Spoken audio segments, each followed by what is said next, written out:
Okay, this is probably gonna be the last video. I might make one more for today, but yeah, this is gonna be the last part, maybe. I don't know. Anyways, let me stop yapping. Chapter 17.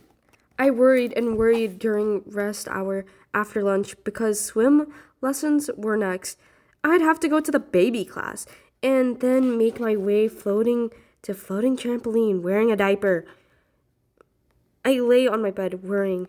I just decided to fake my stomach ache when Hope walked in the middle of the cabin floor. Okay, it's like mail time, she said. She looked at my letter first in her stack and called Dylan's name. Then, looking at the letter, my next letter, she called mine. Your very first letter at camp, Hope said. Your, first letter at camp, Hope said, handing me my letter. Thank you, I said, ripping that letter right open and started reading. I read, Dear Eleanor, I want you to receive a letter every single day, so I'm writing to you already, even though you just left off the bus.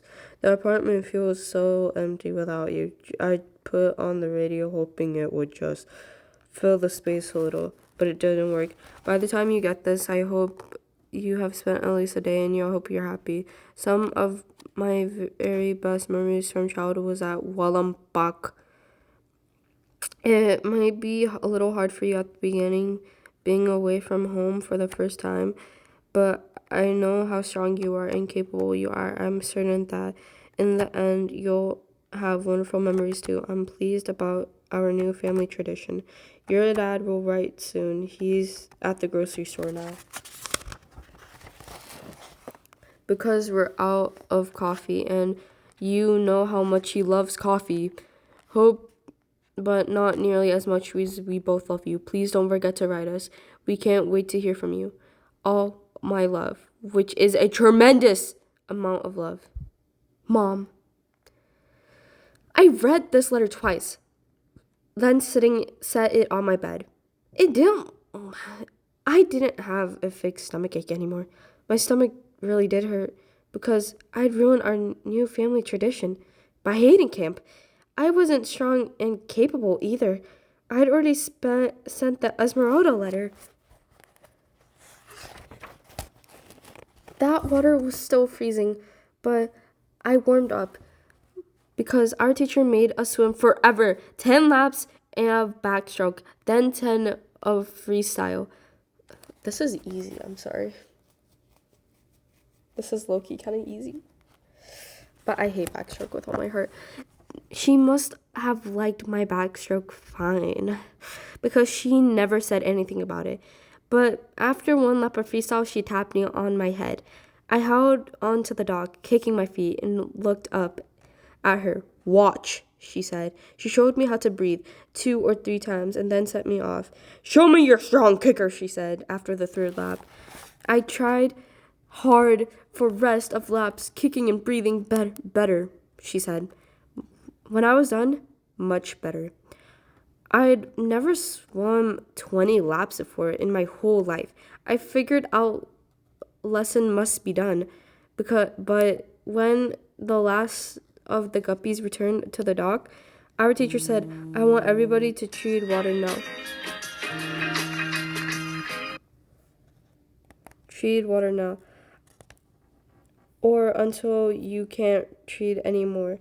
Ready, set, go. I wasn't even sure I could tread at all. My legs were still tired. But I moved away beside the girl and the dog, not far from the braces girl. And I started... Hold up, I have to pause. Okay, I'm back. Not far from the braces girl. And I started to tread.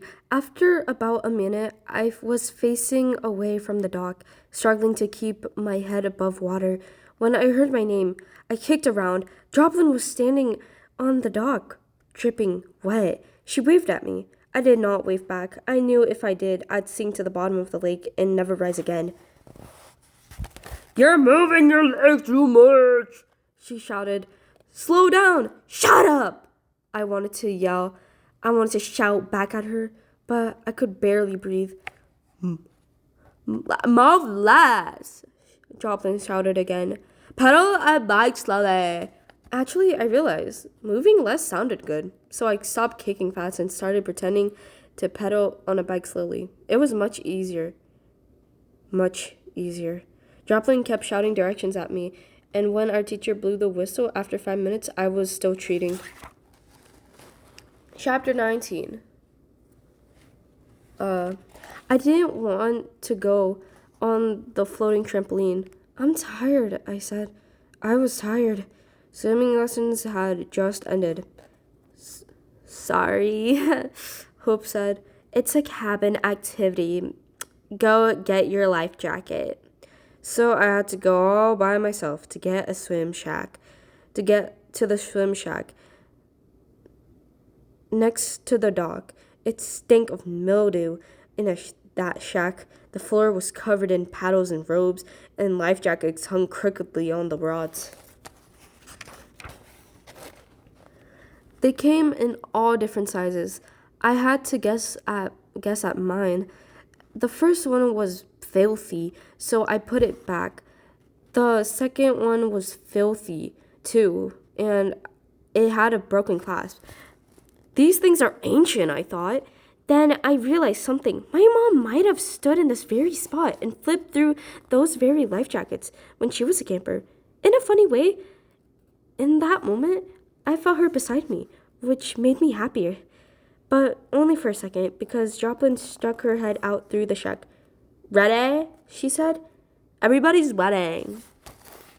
I grabbed the life jacket, the next life jacket I saw, and threw it on, even though it was enormous. I can't pronounce that. Humongous. I'll just call it that. Then Joplin and I ran together to the dock. Hope frowned at my giant life jacket, but she said, "Okay, everybody, like to the trampoline." The rest of the cabin leapt right into the water and started racing to the trampoline. I jumped in last. I could tell it was going to take me forever to kick my way to the trampoline because my stupid life jacket kept dragging me back. Hope stayed beside me the whole time, doing an easy breaststroke in the striped bikini. I wish I'd had that life jacket last summer, she said. Swimming in the ocean in Thailand. What happened? I asked her. I figured it must have been scary and awful since she needed a life jacket. But she said, my bikini fell down and I hadn't tied it enough. I need a life jacket to cover me. I laughed. It was horrible, she said. She said, laughing too. I had to tread water practically naked until I finally got my top back on. I didn't even own a bikini, I told her. So a life jacket doesn't help me. You can borrow mine, Hope said. I laughed because she thought of me in one of those Hope's bikinis. It was ridiculous. Something about Hope's story made me feel better, even though all the other girls were already jumping on the trampoline, and I was still only on the puffy diaper. Listen up, everybody, Hope said after I'd followed her into the trampoline. Sit in one big circle. We'll jump 2 at a time. I didn't want to jump at all. I just wanted to be invisible, but when it was Joplin's turn, she pulled me by hand. Come on! We bounced together, lightly at first, then harder and harder until we knew exactly when to stop to make each other soar. Okay, yeah, that was chapter 19. Next chapter is chapter 20, and I'm gonna stop next time because I feel like reading one more time.